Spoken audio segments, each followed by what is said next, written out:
পূর্ব রাধাপুর সমবায় কৃষি উন্নয়ন সমিতির যে নির্বাচন, সেই নির্বাচনে প্রথমেই যারা সমবায়ী, যারা এই সোসাইটির সঙ্গে যুক্ত রয়েছেন, তিনাদেরকেই শ্রদ্ধা সম্মান জানাবো। তিনারা রাষ্ট্রবাদী 9 জন প্রার্থী, যিনারা মানুষের সামনে গিয়ে, সমবায়ীদের সামনে গিয়ে আবেদন রেখেছিলেন এই সমবায়ের পরিবর্তন এবং এখানকার সমবায়ের সঙ্গে যিনারা বিগত দিনে এতদিন যুক্ত ছিলেন, তিনাদের ব্যর্থতা তুলে ধরেছিলেন।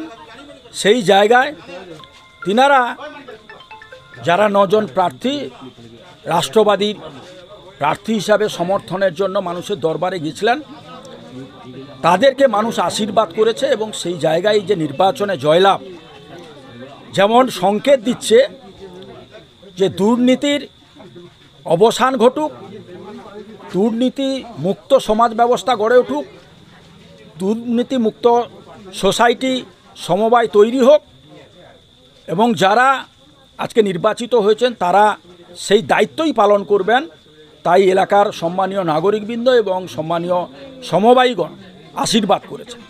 এবং এর থেকে একটা সংকেত পরিষ্কার হচ্ছে যে মানুষ, সমাজ, এই রাজ্যের আপামর জনগণ তৈরি হচ্ছে দুর্নীতির বিরুদ্ধে, সন্ত্রাস অত্যাচারের বিরুদ্ধে।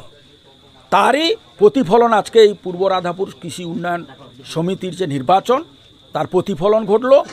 এবং আগামী দিন নিশ্চয়ই এই জেলাটার নাম পূর্ব মেদিনীপুর জেলা, যে শুভ সূচনা চারিদিকে শুরু হয়েছে, নিশ্চয়ই আগামী দিন সারা রাজ্যে ছড়িয়ে পড়বে এবং দুর্নীতিগ্রস্তরা বিদায় নেবে।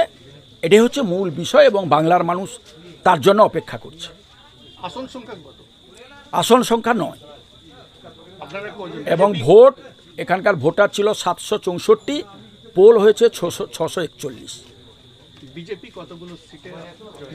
আমরা রাষ্ট্রবাদী, এখানে কোনো, তো আপনারা জানেন যে সোসাইটি নির্বাচন কোনো দলীয় প্রতীকে হয় না, সেখানে মানুষ ঐক্যবদ্ধ হয়, কিন্তু সেখানে রাজনৈতিকভাবে দল থাকে পেছনে, কিন্তু কোনো সিম্বল থাকে না।